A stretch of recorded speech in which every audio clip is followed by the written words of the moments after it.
Ayun mga kababayan, Luzon, Visayas, and Republic of Mindanao, Province of China ni Digong. Kumusta po kayong lahat dyan, no? Actually, I'm not feeling good, no? Hindi po ako masyadong makapagsalita ng malakas kasi ako po'y paos, and then actually may ubo at sipon. Oso po kasi yan ngayon. So mga kababayan, no? Luzon, Visayas, and Republic of Mindanao, Province of China ni Digong. Mag-ingat po kayo palagi, uso ang sakit ngayon. So ngayon mga kababayan, meron lang po akong gustong reaksyonan. May napanood kasi akong video na ini-interview kasi itong si Teacher Party List Representative, no, Congresswoman Franz Castro, na kung saan tinatanong ni Cheryl Cosim, no, itong si Congresswoman Franz Castro patungkol nga dito sa death threat daw ni Sara Duterte. At ayon nga dito kay Congresswoman Franz Castro, sabi kasi ni Cheryl Cosim, Congresswoman, naniniwala ka po ba na itong si Vice President Sara Duterte ay talagang may death threat daw? Ngayon, ang sabi naman ni Franz Castro, binuko niya, sabi niya, paano mangyari na magkakaroon ng death threat yan? Napakadami ng bodyguards niyan. 'Di ba? Kaya nga sabi ko sa inyo, ultimo nga yung mga mambabatas, alam nila kung talagang may gustong pumatay kay Sara, hindi basta-bastang makakapatay. Bakit?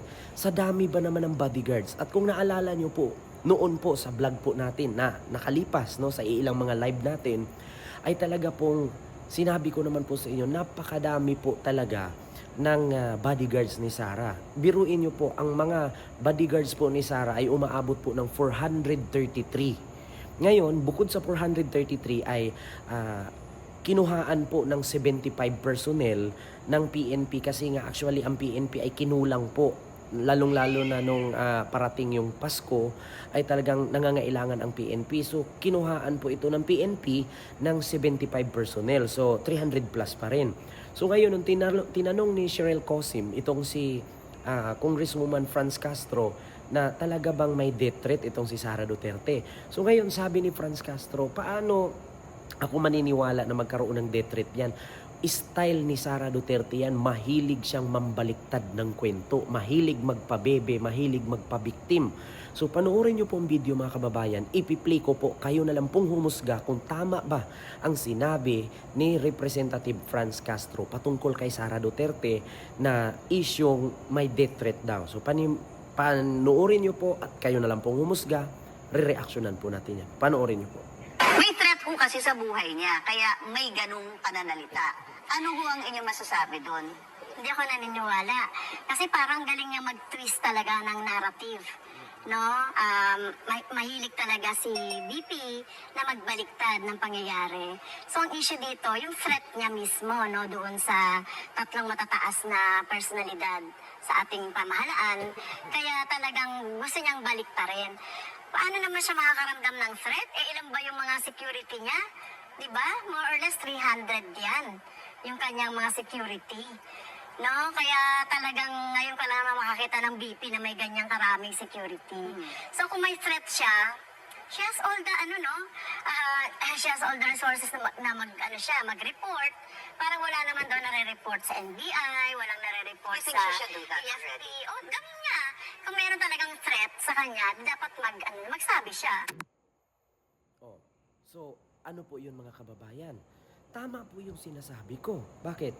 Paano, ikaw biruin nyo, kahit meron ka nga lang 5 bodyguard, mahirapan nang lumapit sa'yo, yung magbabanta sa'yo. Paano pa yung 300 plus yung bodyguard? Actually, 433 yan. Kinuhaan lang ng 75 ng PNP, so 300 plus pa rin. So, kahit nga si Franz Castro sabi niya, biruin nyo, siya lang po ang Vice President na nagkaroon ng napakadaming bodyguard. At kung meron man po talagang death threat si Sara, no, ay bakit hindi nag-report sa NBI, hindi nag-report sa kung saan-saang ahensya na para maproteksyonan siya, 'di ba? Ang sabi nga ni Franz Castro, mahilig kasi yan si Sara mag-twist. Mahilig kasi yan si Sara magbaliktad ng kwento. Ang totoong may death threat ay ang Pangulo, ang First Lady at ang House Speaker. Hindi si Sara ang may death threat. Bakit? Si Sara ang nagbabanta. Hindi po si Sara ang may banta. Kasi kung tutuusin, No? Kung si Bongbong Marcos, si Lisa Araneta Marcos at si Martin Romualdez ang nagbanta kay Sara noon pa man, first 3 days pagka-presidente ni BBM, doon pa lang pinatay na siya. Bakit? Gusto ko lang i-share sa inyo ang kwento na to ha. Actually, wala akong may pakitang video or tawag dito kahit artikulo man lang na patunay, pero para sa akin, meron kasi akong kaibigan na kahit siya mismo makapagpatunay kasi nandun siya. Ganito kasi yan. Nung si Pangulong Bongbong Marcos nag-inauguration, no? Actually, pag nanalo ka bilang presidente, syempre manumpa ka. Tatanggapin mo, hahawa ka ng Biblia, hahawa ka ng libro, na ikaw ay bilang inihalal na Pangulo, ganyan. So, pagkatapos daw mag-inauguration ni BBM, ang sabi daw ni Digong, no, mismo sa Makati sila nagmi-meeting, itong mga grupo ni Digong, kasali doon yung kaibigan ko. Oo. Ang sabi daw ni Digong, hayaan nyo yan si Marcos. 3 days lang uupo yan, matatanggal din yan. Bakit? Pinagplanuhan na natin yan na magkaroon tayo ng revolusyon or people power, si Sara ang papalit dyan. Bakit? Mabilis lang natin i-manipulate ang tao at ibalik natin ang kwento ng tatay niya na pinalaya sila, nag-exile sa Hawaii, pwede nating buhayin at pwedeng kakampi sa atin ang Liberal Party. Yan ang plano ni Digongyo, ayon sa aking kaibigan.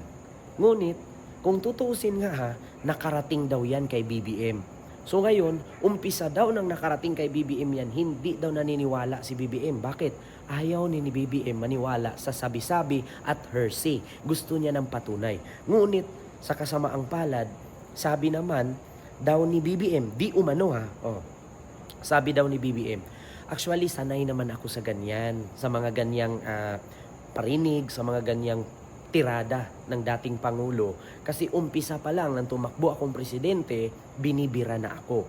Sanay na ako dyan. At resulta yan ng fentanyl. So yun ang sabi ni BBM. Ngunit, hindi naman si BBM tanga, bobo na hindi agad aware. Alam na ni BBM yan. Bakit? Ang magulang ni BBM, si Ferdinand Marcos Sr., no, natanggal sa Malacanang, napa-exile sila sa Hawaii dahil sa pagtitiwala sa traidor na kaibigan. Kaya hindi na bago kay Pangulong Bongbong Marcos Jr. yan.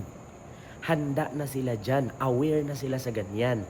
Kaya nga napakadaming tauhan ni Digong na bumaliktad kay BBM, no? Na kunwari, ganito ang ginawa nila, ganyan ang ginawa nila, sumugal sila.